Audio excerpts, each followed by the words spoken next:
أشهد أن لا إله إلا الله وحده لا شريك له وأشهد أن محمدا عبده ورسوله لا نبي ولا رسول بعده اللهم صل وسلم وبارك وكلم على نبينا محمد وعلى آله وأصحابه ومن تبعهم بإحسان إلى يوم الدين أما بعد قال الله تعالى في القرآن العزيز أعوذ بالله من الشيطان الرجيم يا أيها الذين آمنوا اتقوا الله حق تقاته ولا تموتن إلا وأنتم مسلمون وقال في آية الأخرى لن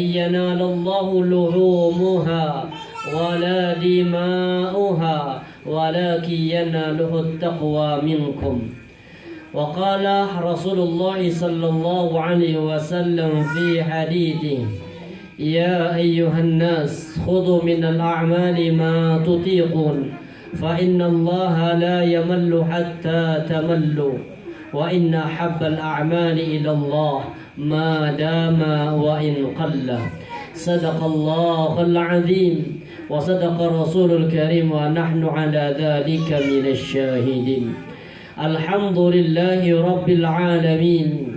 Para bapak, para ibu, warga Taman Bayangkari Indah, yang semoga Allah senantiasa memberikan kita hidayah. Alhamdulillah, tidak henti-hentinya kita bersyukur kepada Allah atas semua karunia limpahan nikmat yang Allah limpahkan kepada kita, atas semua karunia yang Allah karuniakan kepada kita. Salah satu nikmat yang Allah hadirkan dalam kehidupan kita, Allah memilih kita menjadi pribadi-pribadi yang muslim dan muslimah. Semoga kelak Allah mewafatkan kita dalam kondisi muslim. Karena ada kisah nyata yang ini kemudian menjadi berat dalam perjalanan kehidupan kita ketika menjadi contoh. Di zaman tabi'in ada seorang tabi'in namanya Abdah bin Abdurrahim. Abdah bin Abdurrahim ini seorang tabi'in yang diutus untuk menaklukkan salah satu benteng yang ada di Romawi. Kemudian di perjalanan di antara rombongan itu ada seorang anak muda. Bahkan dijelaskan seorang anak muda min a'dhamin nas, orang yang paling mulia, orang yang hafidz Quran, orang yang hafidz banyak ribuan hadis.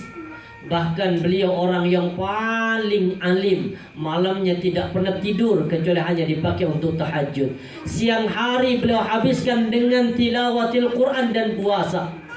Bahkan orang ini min a'lamin nas, orang yang paling pintar dalam ilmu fiqih dan ilmu faraid. Berarti ini orang apa ini? Ini seorang paling alim ini, muantap ini, jauh dengan kita. Di saat sedang berangkat bersama dengan rombongan itu Abdah bin Abdurrahim, tiba-tiba orang yang paling alim ini buang hajat, buang air kencing yang saat itu di depan salah satu benteng. Padahal benteng yang mau ditaklukkan bukan ini. Tiba-tiba rombongan melanjutkan perjalanan. Abdah bin Abdurrahim melihat ke balik benteng ada seorang wanita yang sangat cantik versi seorang laki-laki ini. Rambutnya pirang, matanya boleh cantik biru, pipinya kemerah-merahan, lengkap lah, sempurna. Tiba-tiba dia mengatakan pakai bahasa Romawi, berrumiyah kata di keterangan itu, pakai bahasa Romawi, kaifas sabil, gimana caranya agar aku bisa menjadi suamimu? Anak muda yang paling alim, yang siang dipakai berpuasa dengan tilawatil Quran, malam dipakai tahajud, mencintai seorang wanita yang berbeda keyakinan. Kata seorang wanita, gampang. Kaifas sabil, gimana caranya? Tansur, jadilah engkau Nasrani dan tinggalkan agamamu. Seketika itu Pak, dia meninggalkan agama Islam. menikah dengan seorang wanita yang sangat cantik dan qadarullah dia wanita putri dari seorang raja di balik benteng kerajaan ini. Menikah, Amdah bin Abdurrahim melanjutkan perjuangan. Selesai dari peperangan, dia pulang, kemudian ketemu dengan laki-laki ini tadi. Dikatakan, ya fulan, ma fa'ala Qur'anuka, bagaimana dengan Qur'anmu? Ma fa'ala ilmuka, dengan bagaimana dengan ilmu faraid dan ilmu fiqihmu? Ma fa'ala salatuka, bagaimana dengan salatmu? Apa jawaban anak muda? Dengan santai dia mengatakan, ansaitu kullu, aku telah melupakan semua itu. Bayangkan, orang yang paling alim tapi kemudian dia murtad. Bahkan Al-Quran 30 juz dia lupakan seketika itu. Hanya 2 ayat yang gak pernah lupa, Pak. Ayat ini diabadikan di surah Al-Hijr ayat yang kedua sama ketiga. Ini gak pernah lupa ini. Yang bawa Quran mungkin dibuka surah Al-Hijr ayat yang kedua sama 3. Allah katakan begini. Dan ini yang beliau yang anak muda tadi murtad sudah menikah menjadi seorang anak dari raja. Dia kemudian tidak bisa melupakan Al-Hijr. Allah katakan, rubama yawaddul ladzina kafaru law kanu muslimin. Kata mereka orang-orang kafir, sungguh alangkah indahnya jika aku dulu mati dalam kondisi muslim. Ini penyesalan orang di luar Islam, penyesalan orang kafir. Apa kata Allah? Dzarhum, biarkan mereka, orang-orang yang mau keluar dari Islam, jar'au. Yaqulu, silahkan makan-makanlah. Wa yatamatta'u, wis bersenang-senanglah di dunia. Wa yulhimul amal, ingat, penuhilah cita-citamu. Yang pengen jadi raja, jadilah raja. Yang pengen jadi presiden, jadilah. Yang pengen jadi menteri, silahkan nikmati semua itu. Tapi Allah katakan, fasawfa ya'lamun, kelak pada hari kiamat kalian akan tahu dampak daripada perbuatan kalian. Maka bersyukur kepada Allah, Allah memilih kita menjadi pribadi-pribadi yang muslim. Semoga kelak Allah wafatkan kita dalam kondisi yang husnul khatimah. Amin ya rabbal alamin. Dan semoga Allah mengumpulkan kita insyaAllah di dalam surga secara bersama-sama. Maka Allah katakan jannatu adnin, surga Aden itu. Tahu surga Aden? Surga Aden itu surga yang keberapa? Ada surga Firdaus itu kelas tertinggi. Ada surga Aden, surga yang nomor 2. Orang-orang nanti masuk ke dalam surga. Wa man salaha min abaihim, ketika mereka masuk dalam surga diikuti oleh anak cucu mereka. Yang bapak masuk surga, istri masuk surga, diikuti oleh anak-anak, diikuti oleh kakek nenek moyang kita. Kumpul jadi satu di surga. Wa man salaha min abaihim wa dhurriyyatihim wa azwajihim. Maka semoga kelak Allah kumpulkan kita dengan anak-anak kita, dengan istri kita, dengan kedua orang tua, kakek nenek moyang kita di surga yang sama dengan level yang sama insya Allah. Bagaimana kalau levelnya nggak sama? Istri level yang ke-10, suami level 5. Ketemu apa tidak? Ketemu bidadari, Pak. Oke, pasti bidadari itu tambahan, Pak. Bidadari itu hanya tambahan. Sedangkan yang asli itu adalah wanita bumi, penduduk dunia yang masuk dalam surga. Ini ketua-ketua atau disebut dengan hurun 'ain yang sesungguhnya. Jadi hurun 'ain sesungguhnya itu bidadari yang sesungguhnya itu adalah penduduk bumi di antara wanita yang masuk dalam surga, jauh kecantikan mengalahkan para bidadari-bidadari surga yang sesungguhnya. Kenapa? Karena Allah ciptakan bidadari itu hanya penghuni surga. Sedangkan ibu untuk bisa masuk surga itu butuh perjuangan. Perjuangan inilah yang menjadikan lebih mulia. Kalau hanya dengan bidadari, itu pasti si iling, Pak, nang di pucuku ya. Iya, gak akan pernah merasakan ketenangan. Gimana kalau kemudian berbeda? Padahal sudah kita jelaskan itu. Surga itu kan ada 100 tingkatan derajatnya. 1 derajat ke derajat yang kedua jaraknya seperti langit dan bumi, jauh jaraknya ini. Gimana kalau istri levelnya 80? Mana gak pernah keluar? Ini istri yang gak pernah keluar rumah ini. Levelnya untuk dukur. Kalau yang sering keluar rumah ini, ya emperannya lah, cukup lah. Artinya solihah banget, Pak. suami kurang saleh, ditempatkan di bawahnya. Kira-kira bisa ketemu apa tidak? Padahal kan nggak nikah lagi, artinya ya Allah saya beranikan, istri sudah meninggal lama, aku nggak mau menikah dengan siapapun. Kenapa? Aku pingin bersama dengan istriku. Qadarullah ternyata beda level. Ustaz bela-bela nih nggak mau nikah lagi, ternyata terus gimana? Kira-kira gimana Pak solusinya? Versi apa artinya versi hadis ataupun versi keterangannya? Ternyata kalau keterangan tafsir Ibnu Katsir dikatakan begini, yujma'u bainahum, dikumpulkan di antara mereka, wa baina ahbabim, dan orang-orang yang dicinta di antara mereka. Jadi kalau ada nanti suami sama istri beda derajat di surga, maka nanti litaqarra a'yunahum, agar mereka sejuk pandangannya, maka Allah akan pertemukan suami tadi diangkat yang beda derajat, yang bawah akan diangkat ke derajat yang tinggi. Gak bisa kemudian suami level bawah WA, ma turun ma. Namanya bilang, mau ya dukur lebih enak, levelnya level atas. Mau lagi gelom bapak yang naik. Lo sama aku gak cukup mah. Terus gimana? Nah, maka yang bisa memperjuangkan tuh yang kelas atas, bukan yang kelas bawah. Jadi yang level istri atau level suami yang lebih tinggi, istri level bawah. Karena suami masih pingin, aku pokoknya bi Mas Joko, gak mau lagi dengan apa selain Mas Joko, gak mau. Walaupun ketemu dengan Nabi Yusuf yang setampan itu, gak, pokoknya bi Mas Joko. Perjuangkan yang tinggi, memperjuangkan yang bawah. Maka keterangan tafsir Ibnu Katsir apa? Hatta turfa'u, hatta annahu turfa'u min darajatil adna ila darajatil a'la. Sehingga kata tafsir Ibnu Katsir menafsirkan surah Ar-Ra'd ayat yang ke-23 tadi, sehingga nanti orang yang berada di bawah diperjuangkan oleh orang yang lebih tinggi, diangkat yang derajat rendah, diangkat ke derajat yang tinggi, min ghairi tangkisi darajatil adna ila darajatil a'la, tanpa sedikit pun mengurangi derajat yang lebih tinggi. Jadi kalau bapak ibu berbeda derajat, maka yang derajat lebih tinggi bisa memperjuangkan nasib derajat yang lebih rendah. Semoga kelak Allah jadikan kita semuanya insya Allah ahli surga.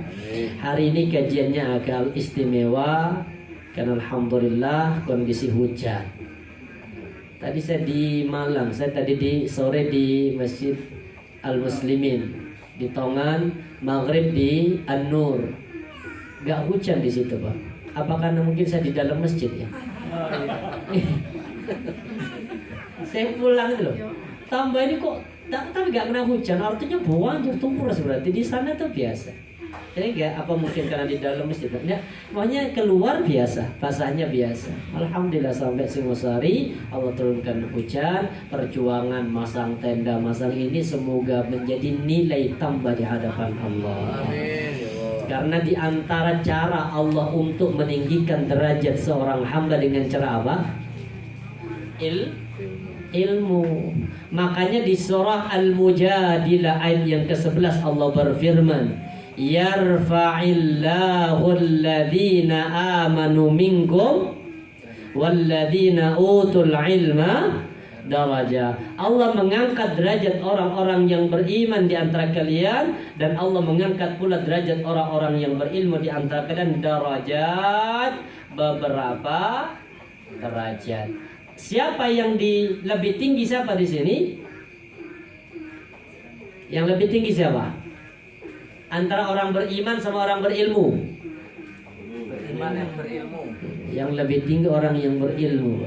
Kalau kata Ibnu Abbas, orang yang berilmu, yang beriman tentunya perbandingannya kan iman plus berilmu. Ini beriman tanpa ilmu, maka orang yang beriman dengan landasan ilmu itu tingginya 70 derajat lebih tinggi daripada orang hanya sebatas beriman. Makanya di hadis yang lain Nabi mengatakan fadlul alim alal abid ka fadlil qamar ala syairil kawakib. Orang berilmu itu perbandingannya dengan orang yang hanya ahli ibadah, seperti orang berilmu itu rembulan dibanding dengan seluruh bintang-bintang.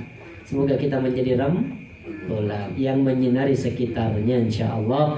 Makanya nanti wajah-wajah para bapak, wajah para ibu di hadapan Allah ketika kumpul di padang mahsyar, wajahnya itu bercahaya. Ada yang cahaya seperti matahari, ada yang cahaya seperti rembulan, ada yang cahaya seperti bintang. Itu adalah umat Nabi Muhammad. Siapa yang cahaya seperti matahari? Orang yang menjaga sholat 5 waktu ketika di masjid, berangkat ke masjid sebelum azan. Maka wajahnya ini seperti terang seperti matahari, berangkat ke masjid sebelum azan. Ini yang bagian takmir bagian adzan ini cahaya. Adzan nanti. Akan nanti padar itu di padang mahsyar. Apa namanya? Leher beliau paling tinggi, paling panjang. Karena Allah memuliakan bagi orang yang memuliakan kalimat Allah di muka bumi ini. Yang kedua ada yang seperti rembulan, seperti purnama itu. Siapa yang seperti purnama? Mereka orang-orang yang berangkat ke masjid ketika dengar adzan. Dengar adzan baru berangkat. Nah, yang ketiga yang wajahnya seperti apa? Seperti bintang. Siapa itu? Dengar adzan baru mau persiapan. Adzan, akhirnya ganti sarung, ambil wudu, ikin wajahnya seperti bintang. Kira-kira bapak dan ibu, ini nanti sama berlaku bagi ibu. Artinya ibu itu bukan ke masjidnya, tapi siapa yang dahulu mengerjakan sholat di awal waktu. Kira-kira bapak yang mana ini? Kau Ustaz nunggu komat baru berangkat. Iki yang terang bulan. Terang bulan dikasih message itu agak hitam sedikit.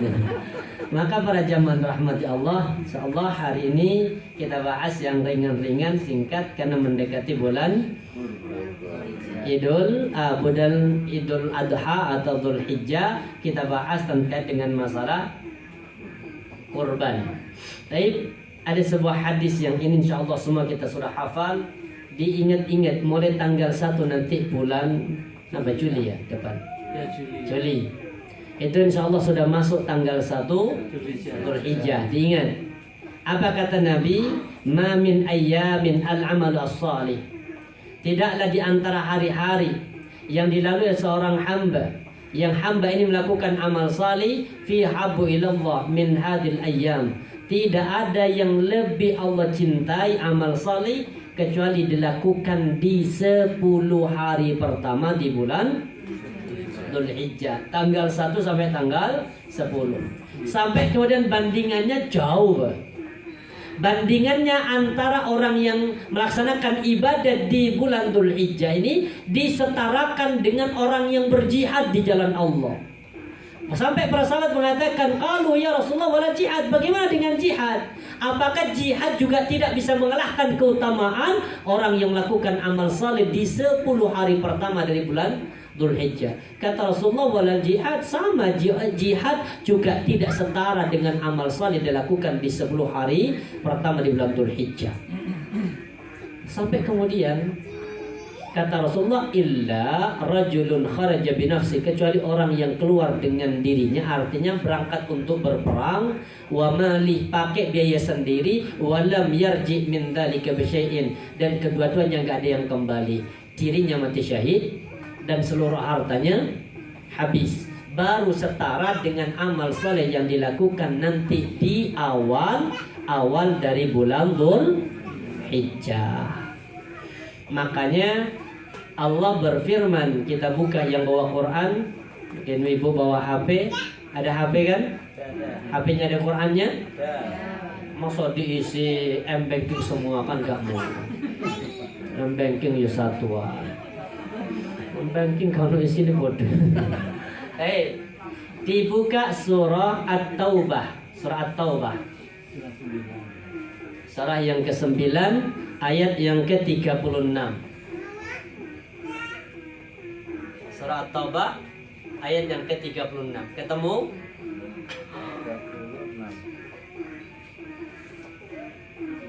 At-Taubah 36.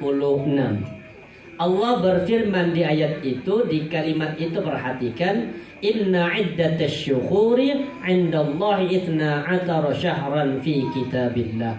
Sesungguhnya kata Allah, di antara bilangan-bilangan bulan di sisi Allah itu ada 12 bulan. Sebagaimana yang kita hitung ada 12 bulan. Di antara 12 bulan itu Allah cantumkan fi kitabillah, dicantumkan di dalam Al-Qur'an. Yauma khalaqas samawati wal ardh, ketika Allah menciptakan langit dan bumi, di antara 12 bulan itu minha arba'atun hurum, ada 4 bulan yang dihormati, 4 bulan haram. Pada dengar 4 bulan haram. Kemudian di 4 bulan haram ini Allah melarang, dan ini yang perlu diingat. Apa kata Allah? Fala tadlimu fihinna anfusakum. Di 10 hari pertama dari bulan Dzulhijjah ini nanti, jangan sampai kita melakukan dosa. Jangan sampai kita menzalimi diri kita sendiri. Kenapa? Karena dosa yang kita lakukan akan dilipat gandakan balasan dosanya dibanding dengan dosa di luar bulan yang 4 bulan ini. Jadi kalau Bapak berdosa di bulan Rabiul Awal, sama-sama dosanya, tapi nanti lebih berat dosa jika dilakukan di bulan haram.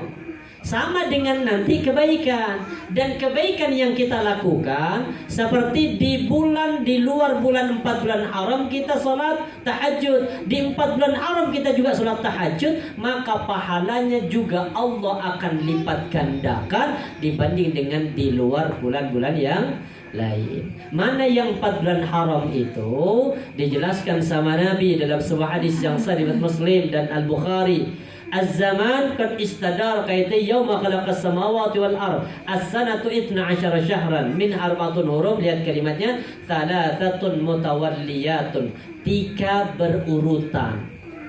Dimulai dari apa? Dzulqa'dah, Dzulhijjah, Muharram. Kemudian wa Rajaba, Mudarra, alladzi baina Jumadi wa Sya'ban.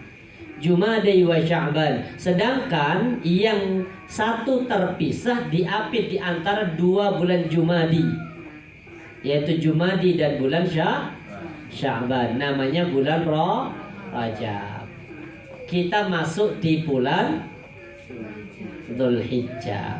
Baik, kita bahas apa yang perlu kita lakukan di bulan Dzulhijjah ini. Pertama, memperbanyak puasa. Nanti di 10 hari pertama di bulan Dzulhijjah boleh berpuasa dari tanggal 1 sampai tanggal 9. Boleh berpuasa, mungkin ambil Daud di situ boleh. Tanggal 1 puasa, tanggal 2 enggak, tanggal 3 puasa, boleh. Atau kalau tidak bisa, boleh berpuasa Senin Kemis. Yang nggak pernah Senin Kemis di luar bulan Dzulhijjah, nanti di bulan Dzulhijjah lingkari Senin Kemis puasa. Suaminya dibangunkan, Mas puasa tanggal merah lagi, gak boleh ganggu di siang hari. Dikasih centang. Kemudian kalau memang tidak bisa, cukup di tanggal 9, disebut dengan puasa Arafah.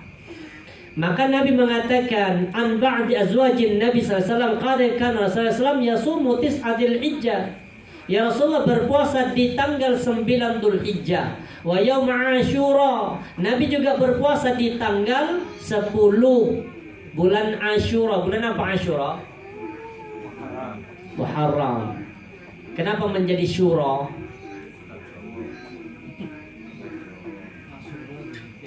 Syura itu bukan bahasa Jawa, itu bahasa Arab. Syura diambil dari kata Asyura. Asyura itu artinya 10. Cuma orang Jawa zaman dulu sulit bilang maka dibuang, hanya tinggal Syura. Kan banyak orang dulu kan dari alamin menjadi ngalamin. Dari A jadi nga, makanya orang-orang lawas dulu namanya nga. Banyak ngatemin, ngatmari, ngatuci. Di tetangga saya itu banyak nga.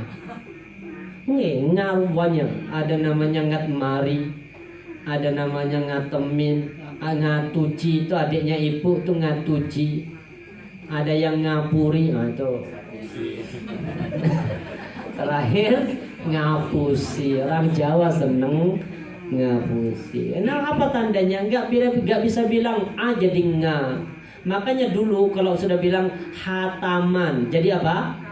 Kataman. Beda makna kalau sudah kataman. Ayo kataman. Ya apa kataman itu? Bacanya dilompat-lompat. Karena katam itu artinya menyembunyikan. Saya pernah disuruh hataman, Bang. Saya kan masih awal di Malang, ada tetangga masih saudara sama ibu mau nikah, harus hataman di rumahnya. Ya Allah, dari pagi sampai jam 1 siang ngaji sampai tua ya. Kalau yang teman saya itu yang hanya berdua itu sudah ahli apa? Ahli hataman, enak aja nyecep perut. Waduh, aku kan nutut deh. Akhirnya saya pikir kataman aja. Baca baris pertama, baris tengah, baris terakhir. Ganti tengah, ini kataman. Padahal bukan itu yang dimaksud. Khotaman. Khotaman itu artinya menutup. Apa kok dikatakan khotam? Karena bacaan Quran sudah selesai maka ditutup. Berubah menjadi Asyura, Asyura berubah menjadi Syura, makanya kemudian maknanya jauh menjadi ikan hiu. Makanya jadi Syura, boyo. Syura itu ikan hiu, boyo itu bu. Taib. Maka di sini wa talatati ayamin min kulli syahrin, dan Nabi berpuasa 3 hari dalam setiap bulan Islam atau bulan-bulan kalender Hijriyah. Kemudian wa awwalu itsnaini minasyahri wal khamis, dan Nabi berpuasa pada hari Senin sama Kamis. Taib, zaman rahmati Allah, apa keutamaan berpuasa di puasa Arafah itu? Kata Rasulullah, keutamaan puasa hari Arafah, ma min yaumin akthar min ayyu'tiqallahu fi 'abdan minan nar min yaumi Arafah. Lihat kalimat ini, hadis sahih. Kata Nabi, Allah itu paling banyak membebaskan manusia dari api neraka. Itu paling banyak dilakukan di bulan atau di hari Arafah. Makanya kalau ada orang yang haji pada tanggal 9 Dzulhijjah, itu saat sedang Arafah wukuf, maka orang yang wukuf kalau diterima hajinya mabrur, maka Allah hapus semua dosa-dosanya. Makanya Allah itu paling banyak membebaskan dosa di tanggal 9. Makanya di tanggal 9 nanti jangan lupa berpuasa, perbanyak sedekah. Nanti perbanyak amal saleh di tanggal itu. Kenapa? Bahkan doa kepada Allah, Allahumma a'tiq riqabana wa riqaba abaina minan nar. Hafal? Ini bagus ini doanya. Allahumma a'tiq riqabana wa riqaba abaina minan nar. Ya Allah, hapuskan nama-nama kami, nama-nama keluarga kami dari api neraka. Kalau saat itu kita berdoa dikabulkan oleh Allah, maka Allah akan hapus nama kita. Artinya begini, Allah akan hapus nama kita dari daftar amal-amalan yang buruk. Allah akan ganti nama kita dari daftar amalan-amalan yang soleh. Sampai nanti mati dalam kondisi yang husnul khatimah. Dihafalkan persiapan dari sekarang. Allahumma barik lana fima razaqtana wa qina adzabannar. Itu doa mah. Kalau itu nggak usah diajari, hafal. Nah, ini penting ini. Dibaca di kapan? Tanggal 9 dan nanti di bulan Ramadan perbanyak di 10 hari terakhir nih. Allahumma a'tiq riqabana. Karena nama-nama kita ini sudah tercantum di neraka. Ada nama kita di neraka, Pak.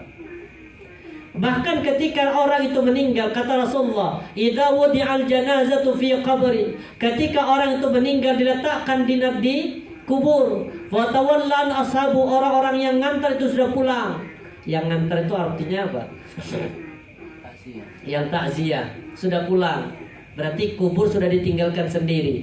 Atani malakan, datang 2 malaikat yang kita kenal dengan malaikat Raqib dan itu pencatat.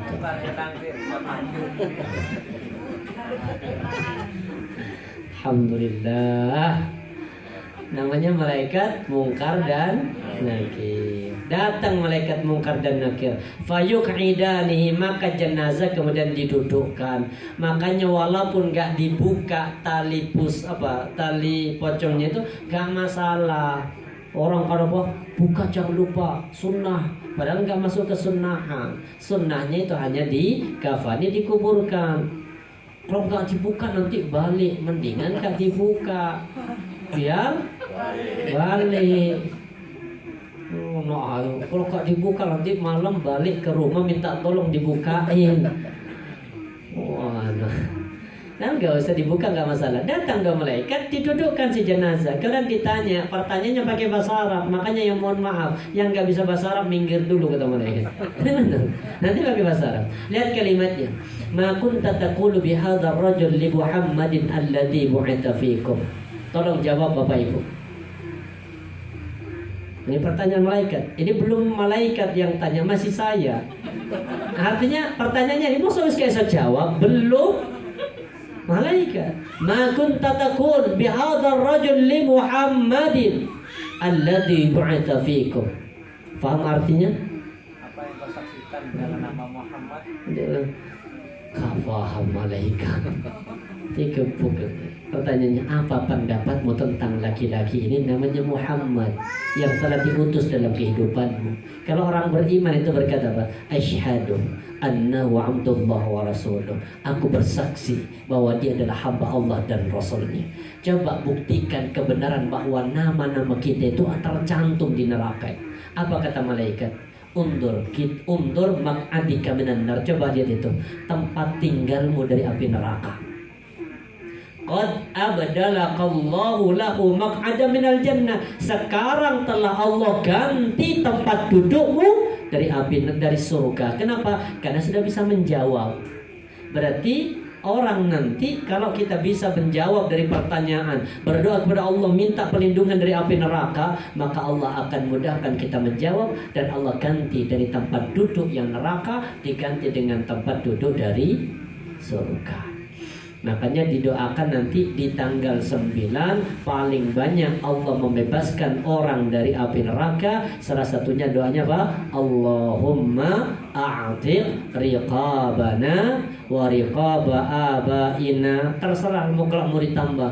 Siapa lagi? Wa azwajina, istri-istri kami, wa dzurriyyatina, anak-anak kami, wa auladu, mungkin wa ahlina, keluarga kami, minan nar, dari api neraka insyaallah. Maka jadi tanggal itu Allah paling banyak membebaskan orang dari api neraka. Wa innahu layadnu thumma yubahi bihimul malaika fayaqul ma arada haula. Dia akan mendekati mereka lalu menampakkan keutamaan pada para malaikat. Karena Allah berfirman, apa yang diinginkan oleh mereka itu nanti ketika berada di dalam surga. Kemudian apa lagi? Kalau tadi disunahkan apa? Banyak berpuasa. Sekarang tidak bisa minimal puasa Arafah. Apa keutamanya puasa Arafah? Masih ingat?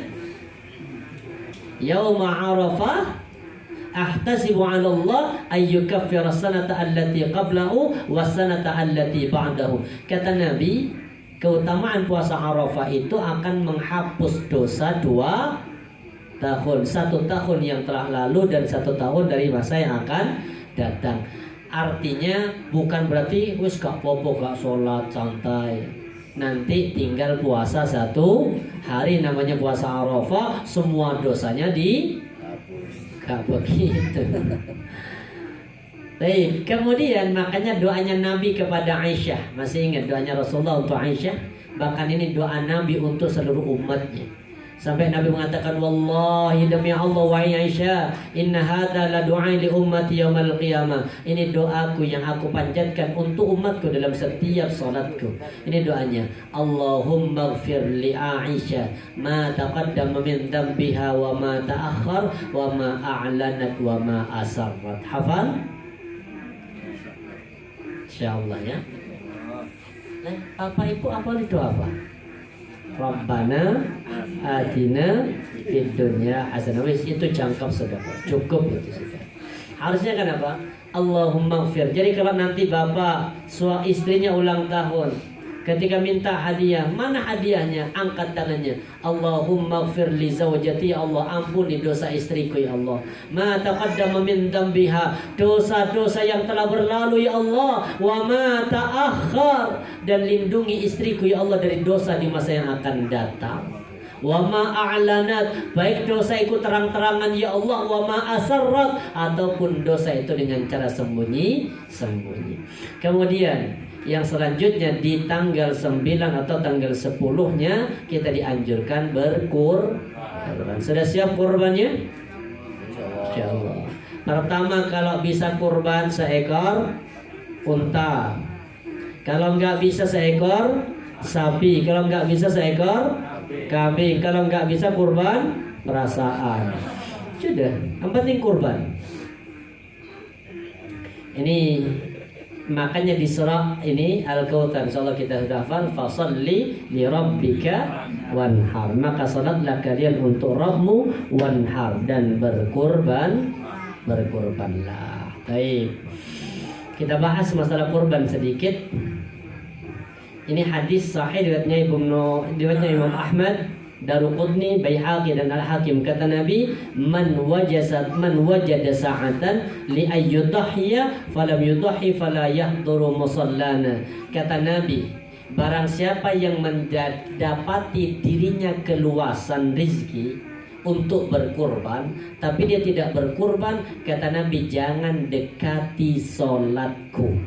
Artinya ojo melok solat apa? Idul Adha. Kalau ada orang yang Allah berikan keluasan rezeki untuk berkurban ada, tapi dia tidak berkurban, kata Nabi, jangan dekat-dekat dengan tempat sholatku. Ini menunjukkan apa? Bahwa kurban itu hukumnya sunnah muakkad yang sangat dianjurkan. Bahkan sebagian ulama mengatakan wajib bagi orang yang mampu. Kalau nggak mampu, 1 sapi dibagi 7. Ya subhanallah, sudah begitu ringan. 1 sapi dibagi 7. Apanya dibagi 7? Patungannya, bukan pahalanya. Kalau pahalanya bebas, dibagikan ke berapa pun itu boleh kalau pahala. Tapi kalau share syarikatnya, iurannya, urunannya tuh 7. Nih kita bahas dulu fikihnya, baru nanti keutamaannya. Ini dari Jabir bin Abdullah. An Jabir bin Abdullah qala naharna ma'a Rasulullah sallam ma'amil Hudaybiyah. Kami ini pernah berkurban bersama dengan Rasulullah di tahun Hudaybiyah. Tahu Hudaybiyah? Hudaybiyah itu tahu Pak? Perjanjian Hudaybiyah. Tahu? Tahunya perjanjian apa?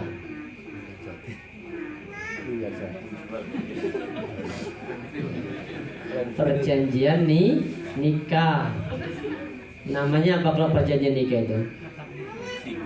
Siwa taklif. Barang siapa suami yang gak ngasih rizki 3 hari, oh enggak 3 hari sih, 3 bulan berturut-turut, dan istri nggak meridhoi dan istri mengajukan cerai, maka jatuh talak 1. Waktu dibaca, ternyata setelah dilaksanakan ketika rizki 5 bulan ya anteng. Kenapa? Takut dicerai. Ini Hudaybiyah. Hudaybiyah itu subhanallah, sedikit biar paham dulu perjanjian Hudaybiyah. Nabi itu berapa kali haji? Nabi hajinya berapa? Aslinya 2 kali. Cuma sekali gagal. Sudah berangkat dengan kaum muslimin, miqatnya di mana keluar dari Madinah? Bir Ali. Kayaknya lama enggak umrah ini kayaknya. Ini pandemi ini. Ya, makanya insyaallah segera berangkat insyaallah. Kata Nabi apa? Siapa yang kalau berangkat dari Madinah maka miqat atau miqat. Apa miqat itu? Miqat itu adalah waktu. Ada miqat zamani, ada miqat makani. Zaman itu artinya waktu memulai, kemudian makani tempat kita memulai. Jadi kalau ada orang mau haji ataupun mau umrah, miqat pertama kalau dari Madinah, dari Bir Ali, niat di situ. Rasulullah sudah berangkat dari Bir Ali sampai ke Mekah. Sebelum masuk ke daerah Masjidil Haram, di situ Nabi berkemah yang disebut dengan daerah Hudaybiyah. Nabi nggak mau masuk dulu. Kenapa? Karena takut kaget penduduk Mekah kalau langsung kedatangan kaum muslimin dengan jumlah yang begitu banyak. Maka diutuslah Utsman bin Affan datang ke Mekah. Sampaikan Utsman bahwa kami rombongan hanya mau haji. Ternyata dilarang nggak jadi haji. Kenapa? Kami belum siap kedatangan kaum muslimin. Datanglah tahun depan. Kami kasih waktu 3 hari dan kami akan pergi meninggalkan kota Mekah. Artinya meninggalkan Ka'bah itu. Akhirnya Nabi pulang. Di saat itulah kemudian terjadi apa? Perintah untuk berkurban. Berapa kata Rasulullah? Nabi ini al-badanata an sab'atin. Kalau seekor ini apa namanya? Badna itu artinya unta. Seekor unta itu untuk 7 orang. Wal baqarata an sab'atin, dan seekor sapi untuk 7 orang. Ini maksimal kalau bersyarikat. Makanya iuran boleh iuran apa? Sapi. Cuma sekarang kondisi lagi agak berat kalau sapi, Pak. Karena ada apa? PMK. Apa PMK? Penyakit mulut sama kuku, bukan kulit, Pak. Ini kondisi kayak sekarang, maka lebih sunnah kalau mau kembali ke zaman Nabi, yaitu kambing. Karena PMK itu hanya menyerang sapi, sedangkan kambing gak diserang. Yang mulia, yang afdol itu memang pakai kambing. Rasulullah itu paling senang kalau berkurban seekor kambing yang berjenggot. Makanya yang berjenggot itu senengin Nabi. Kemudian yang kedua bertanduk, ada tanduknya. Yang ketiga bulunya berwarna hitam putih, yang paling disenangi Nabi. Jadi ada hitamnya, ada putihnya. Kemudian yang kedua yang gemuk. Makanya persiapan yang gemuk-gemuk di belakang menyiapkan diri. Karena memang syaratnya harus gemuk. Jadi Rasulullah itu yang paling senang. Tapi sahabat mencontohkan, jangan hanya sebatas kambing. Kenapa? Karena bisa jadi kambing itu tidak mencukupi kalau memang semuanya harus kambing. Dikasih solusi, boleh dengan sapi. Kalau sapi iuran maksimal 7. Kalau lebih dari 7 maka dianggap sebagai sedekah biasa. Seperti kayak di sekolah iuran 20 ribuan. Satu sekolah bisa beli 5 ekor kambing. Itu bukan kurban, tapi apa? Latihan kurban. Harta yang keluar atau uang yang keluar, kemudian daging yang dibagikan bernilai sedekah. Ini. Terus gimana caranya? Kurban itu nggak berat. Yang berat itu apanya? Ngeluarin duitnya. Kurban itu gak berat. Makanya sebelumnya baca ini, Qul inna sholati, sesungguhnya sholatku, terus wa nusuki. Apa nusuk? Iya, apa nusuk? Makna ibadah yang ditekankan apa di situ nusuk? Kurban. Maka jadi ingat nusuk itu kurban. Yang orang banyak nusuk itu terjadinya di bulan kurban ini. Makanya bikin sate, daging-dagingnya ditusuk-tusuk itu rata-rata di bulan kurban. Kenapa? Karena dapat buahnya dari masjid, dapat dari musola, dapat dari orang, dapat sampai kulkasnya gak cukup. Merasakan? Iya. Kenapa? Karena ya rodo ragus. Benar. Saya kalau di kampung itu dari sekolah dapat, dari kampung dapat. Cuma yang paling banyak kayaknya dari masjid-masjid yang saya isi kurban dikirim. Sebenarnya saya nggak terlalu suka dengan sapi. Saya lebih senang kambing. Nah, sapi itu seratnya keras. Kalau dimakan kayak makan manu, apa? Enak. Baik. Maka kemudian ini harusnya apa? Harus kata Rasulullah ya berkurban bersyarikat biar gak berat. Jadi kalau sudah contoh terkumpul mungkin uang 3 jutaan sudah terkumpul, tapi ada 10 orang. Berarti kan berapa kalau 10 orang? 30 juta. Terus gimana? Maka cukup 7 saja dibelikan seekor sapi, yang 3 dibelikan kambing. Tidak boleh kemudian serikat lebih dari 10, dari 7, kecuali kalau beli unta. Unta itu masih ada yang mengatakan wal banatu bi asyrin, sedangkan unta itu boleh dengan 10 ekor atau 10 orang dalam bersyarikat. Ini wajibnya bersyarikat, bolehnya bersyarikat, tapi tidak boleh lebih dari 7. Kemudian kambing kurbannya ini hati-hati, harus sehat. Karena Nabi arba'un la tajuzu fil adahi, 4 kata Nabi yang tidak sah untuk dijadikan hewan kurban. 1 apa? Al-awra. Yang 1 ini, yang bayyanun awaruha, mata yang buta, yang jelas-jelas buta matanya. Kalau hanya pura-pura buta boleh nih. Yang kedua, wal maridatu bayyinu marudaha, yang sakit yang jelas-jelas sakitnya tampak, seperti PMK. Kalau jelas itu tidak boleh dijadikan sebagai kurban. Kalau sudah beli sebelumnya belum sampai ke lokasi ternyata PMK dan nyata jelas penyakitnya, maka itu sudah tidak boleh. Kemudian yang ketiga, wal arja bayyinu tadhalluha, yang ketiga yang jelas-jelas kakinya pincang. Yang keempat, wal kasiru allati la tabqa, yang badannya kurus lagi tak berlemak. Dicek yang berlemak. Ada yang berlemak di belakang? Persiapan. Baik. Sudah. Tapi kalau niat kurban untuk siapa? Niat kurban untuk seluruh. Nabi itu punya berapa istri? Punya jumlah semua ada 11. Tapi kemudian yang tinggal dengan Nabi, yang artinya yang sehidup dengan Rasulullah itu hanya tinggal 9. Sedangkan Khadijah meninggal duluan.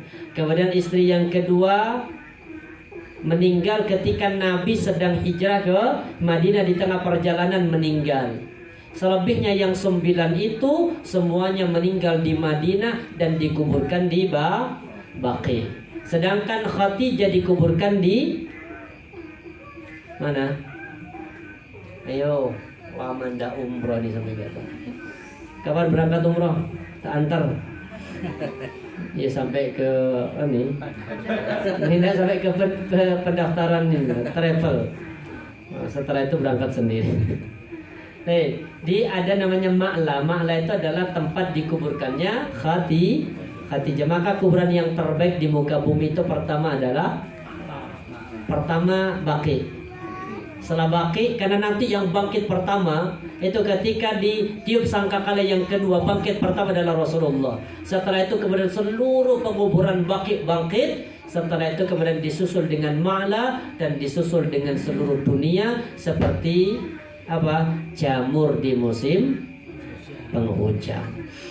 Niat berkurban, istri Nabi itu 9, tapi Nabi hanya berkurban seekor kambing. Rasulullah mengatakan apa? Hada min Muhammad wa ali Muhammad. Ini dari Muhammad dan dari keluarga Muhammad. Gak ada yang Nabi kemudian belikan semua istri dibelikan kambing yang sama. Enggak. Nabi dengan satu, sedangkan pahalanya boleh bersyarikat. Sedangkan syarikat untuk potongan belinya itu maksimal 7. Tapi kalau urusan pahala boleh. Kalau bapak punya 4 istri 12 anak contoh, cukup dengan seekor kambing. Untuk urusan apa? Pahala. Tapi nanti yang terkena hukum di antara hukum kurban itu hanya suami. Yang gak boleh potong kuku itu hanya suami. Yang gak boleh potong rambut itu hanya suami. Sedangkan istri boleh, mau potong kuku boleh, potong gaji juga boleh. Jelas? Baik, ini Aisyah. Rasulullah mengatakan an Aisyah an Rasulullah sallam amara bi kabshin aqrana fa'utiya bihi liyudahi bihi qala laha ya Aisyah halummi al-mudyanah yani as-sikin thumma qala ashhadiha bihajarin. Ternyata Rasulullah ini pernah Pak, sesungguhnya Rasulullah pernah menyuruh untuk mendatangkan seekor kambing yang bertanduk. Kemudian kambing ini didatangkan kepadanya untuk melaksanakan kurban. Nabi berkata pada Aisyah, ambilkan untukku pisau yang tajam.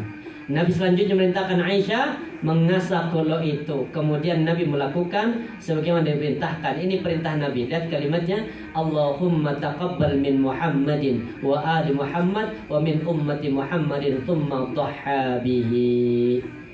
Berarti Nabi itu apa? Menyembelih sendiri, ini sunnahnya, sembelih sendiri. Kemudian niatkan Allahumma taqabbal.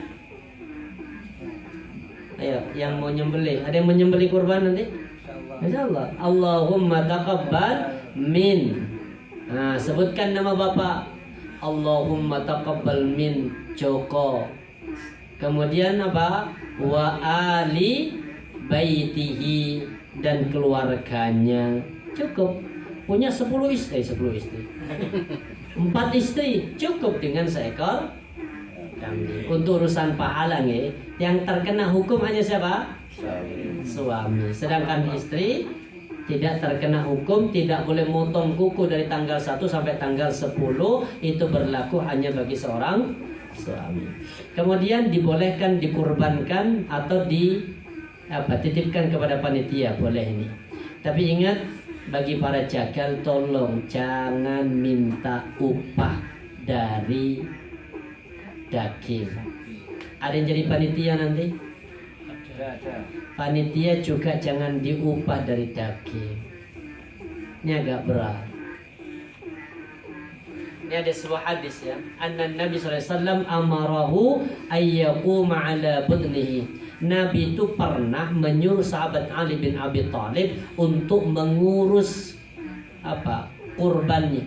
Wa ayyaqsima budnahu, dan Nabi minta kepada sahabat Ali tolong bagi-bagikan dagingnya, kulluha semuanya, luhumaha dagingnya, wajuludaha kulitnya, wajilalaha, dan termasuk jilal.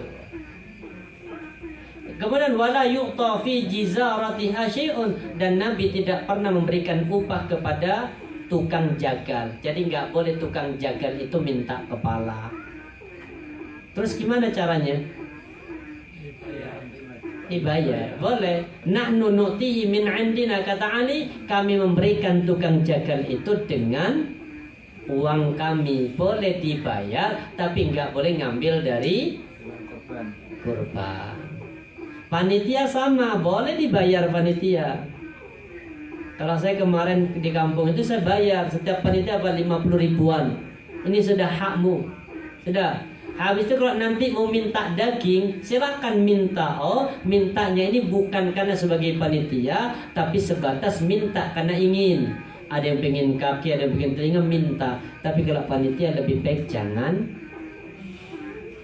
menerima. Kecuali begini, mungkin di antara ada panitia dari bapak, kalau mau panitia diambil, izin dulu kepada pemiliknya. Contoh seekor sapi, ada berapa tadi? 7. Dibagi berapa ini? Dibagi berapa dulu satu ekor sapi? sepertiga untuk yang berkorban. Nah, dibagi 3. Pertama, sepertiga untuk Ya, orang miskin. Contoh, sepertiga lagi untuk dihadiahkan dihadiahkan, sepertiga lagi kembali kepada berkorban. yang berkurban. Berarti sepertiga dari 1 ekor sapi ini nanti panitia minta kepada 7 ini. Kalau contoh 1 ini dapat, mungkin 1 orang dapat berapa biasanya standarnya? 5 kilo ya mungkin. Sekitar 2 kilo, 3 kiloan.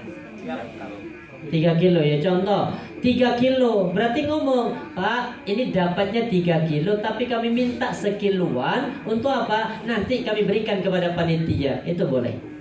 Artinya milik si pemilik itu ngasih tahu, bahkan seandainya Pak ini nanti kami panitia mau makan pakai daging ini boleh Pak. Ini diambilkan dari yang jatahnya 3 kilo, potong jadi 2 kilo, 1 kilonya diiurkan. Berarti kan 1 sapi dapat 7. Ini kan dapat 7 karena 7 orang. Kalau sampai 5 sapi berarti kan 7 kali 5 berapa jadinya? 35 kilo sudah cukup itu untuk warga PPI sudah cukup insyaallah. Ya, jelas? Mungkin ada yang mau tanyakan? Ini banyak sebenarnya hikmahnya sebagai bentuk kepatuhan. Barangkali ada yang mau tanyakan dulu sebelum kita lanjutkan. Hewan kurban itu jantan, betina juga bisa ya? Ya.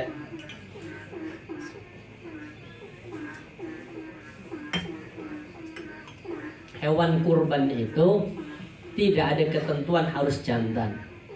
Cuma kenapa jantan? Pertama, jantan itu dari segi daging lebih banyak karena perutnya tidak terlalu langsung tersinggung kok perutnya. Nggak ada yang merasa. Jadi kalau perempuan, kalau laki itu karena apa? Ke daging larinya. Sedangkan bagi yang betina itu lebih banyak terisi ke perut. Apalagi kalau nanti betina ini sudah pernah bunting, maka akan turun perutnya ini. Kalau berat nanti, maka yang paling berat itu hanya bagian perut. Yang kedua, kenapa harus jantan? Karena jantan itu akan terhindar dari kondisi ini sedang bunting apa tidak. Kalau nanti seandainya ternyata kita beli, kata orangnya, "Lena ini belum nikah." Belum nikah. Belum kawin ini. Masih perawan. Ternyata ketika disembelih ada janin di dalamnya, ada bayi. Gimana hukum bayinya? Contoh sapi betina, bismillah, Allahumma taqabbal min Pak Wahyu contoh, qurbatan lilata qurbat. Ketika dibuka bagian perutnya ternyata ada anaknya. Bagaimana hukum anak ini? Boleh dimakan apa tidak? Kan mati pastikan anak ini. Nggih, boleh apa tidak? Ya. Boleh dimakan.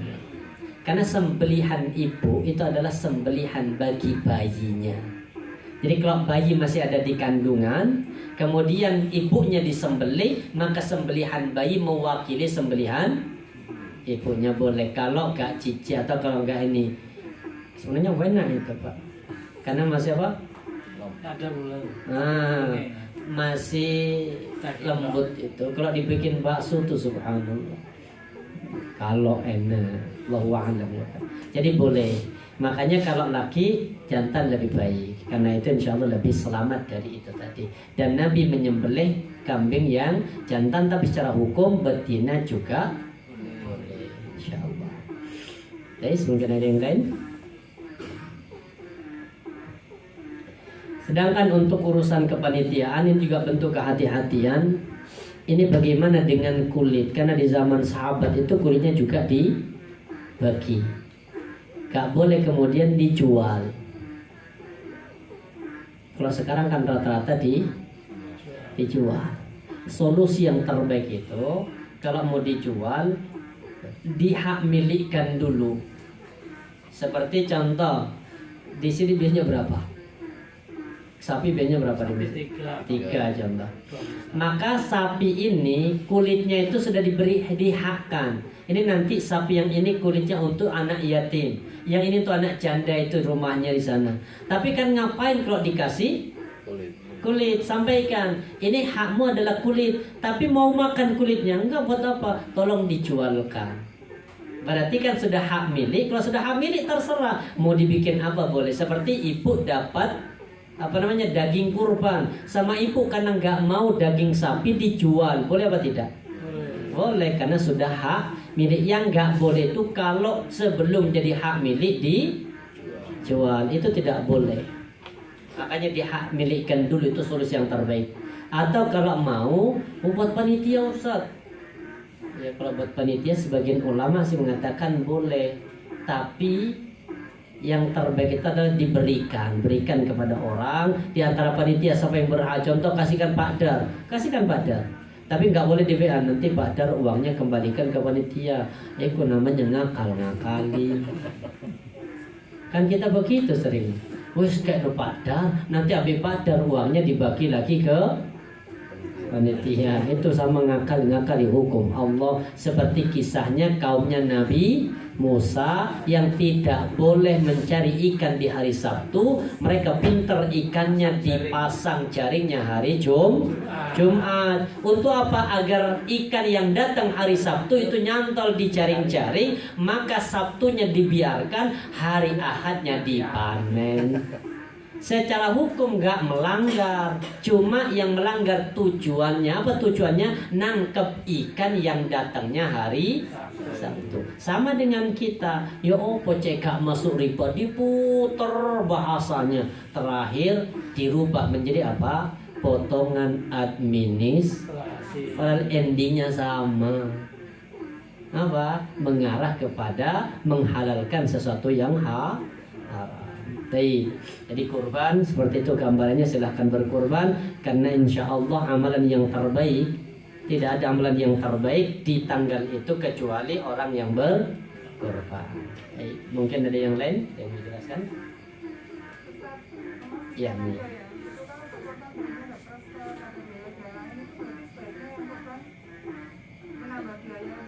Kok gak dengar gitu? Orang berkorban itu kan masih butuh biaya-biaya lain, misalkan untuk beli kresek, untuk macam-macam. Nah itu Islam membayar itu bagaimana? Iya, baik. Maka orang yang berkurban itu jangan dipatenkan. Contoh, 1 ekor sapi 2.500.000 per orang, maka nanti bayarnya 2.700.000. Yang 200 itu adalah masuk dari kepanitiaan, karena panitia nanti harus berkurban. Apa dikurbankan panitia? Pertama, bikin kupon dulu, siapa yang berhak. Yang kedua, beli plastik. Yang ketiga, bayar orang yang jagal. Yang keempat, panitia kalau mau dibayar biar selamat, bayar pakai uang itu. Selebihnya nanti kalau ada sisa itu sudah hak milik menjadi panitia. Maka lebih baik ditambahkan dari minimal setiap 1 orang tambahkan 100. Jadi 1 ekor sapi sudah punya 700.000. Tapi ini kalau pakai motong di pemotongan ini gak cukup. Yang di pemotongan itu berapa? 750 sama sampai 800 itu 1 sapi. Biar panitia nggak terlalu berat. Kalau panitia berat banyak, nyeceli motong ini kalau nggak pengalaman akan lama. Jadi boleh, lebih baik solusi itu adalah seperti itu. Sama dengan nanti ibu kalau ikut arisan ya, karena arisan itu juga berpotensi riba. Yang mana arisan yang berpotensi riba? Yang ketika arisan yang ditentukan di awal, siapa yang dapat maka dia ketempatan, dan siapa yang ketempatan menyiapkan makan, maka makan di rumah yang ketempatan itu hukumnya riba. Kenapa? Karena akadnya di awal. Terus solusinya gimana biar nggak riba? Arisan ODW, nanti ada biaya tambahan untuk makan, ini tambahkan. Arisannya mungkin 100, biaya tambahannya mungkin 200. Ya senang jadi tuan rumah ya. Insyaallah ya. Mungkin ada yang lain jelas? Nggih, monggo Pak. Kita sambil minum. Oh ya. Gimana? Nah, kalau ada panitia itu diberi jaring korban itu sebagai amil itu boleh nggak? Karena yang sekarang di sini itu biasanya panitia nanti setelah selesai semua itu akan diberi jaring korban. Ya. Kurban itu berbeda dengan zakat. Kalau zakat itu ada namanya amil. Kalau kurban itu nggak ada namanya amil. Kurban itu hak yang paling utama adalah diberikan, dipotong sendiri, diberikan sendiri, itu yang paling afdol. Karena ketika ada orang berkurban, lebih afdol kita menyaksikan kurban itu. Kenapa? Karena ketika darah mengalir, menetes, menyentuh tanah, kalau diterima oleh Allah, maka dosa-dosanya diampuni oleh Allah bagi orang yang berkurban. Kemudian, bagaimana dengan status panitia? Panitia ini dikategorikan ini ya Pak, masuk kategori orang yang bekerja. Namanya karena kurban ini apa? Kerjasama bentuk sosial, maka lebih baik jangan mengambil keuntungan dari sosial itu. Gimana solusinya? Jangan kemudian apa, panitia itu jangan dikasih. Kalau mau panitia diberikan dari uang gitu. Jadi dari awal sudah apa, jelas-jelas dibayar. Kalau mau kemudian misal aku bantu aja, dapat gak dapat bukan itu. Karena selama ini orang mau bantu kalau dapat. Berarti apa namanya itu? Nggak, artinya apa namanya? Upah kan? Berarti kalau dari awal diupah itu masuk kategori mengupah dari daging, itu hukumnya gak dibenarkan. Kecuali itu tadi diambilkan dari yang kan sepertiga untuk 7. Yang sepertiga kan nanti dibagi 7. Dapat 3 kiloan, minta 1 kilo nanti untuk diberikan kepada panitia. Ini namanya permintaan dari sahibul kurban, diberikan kepada panitia, dan itu boleh diberikan. Tapi kalau nggak pakai itu, solusi yang terbaik lebih baik jangan. Walaupun ikhtilaf di kalangan ulama ada yang mengatakan boleh, tapi kalau masuk kategori upah dengan daging, maka sama seperti kita apa? Jaga. Tapi dia mengatakan membedakan antara panitia dengan tukang jaga. Silahkan, itu hak. Tapi kalau mau yang terbaik, namanya kerja untuk Allah, jangan berharap sesuatu di luar harapan Allah pahala. Tapi kalau dikasih, monggo Pak, insyaallah. Mungkin ada yang lain? Jelas? Subhanakallah bihamdika, asyhadu an la ilaha illa anta, astaghfiruka wa atubu ilaik. Semoga Allah membimbing kita dan Allah menjadikan kita orang-orang yang husnul khatimah. Assalamualaikum warahmatullahi wabarakatuh. Waalaikumsalam.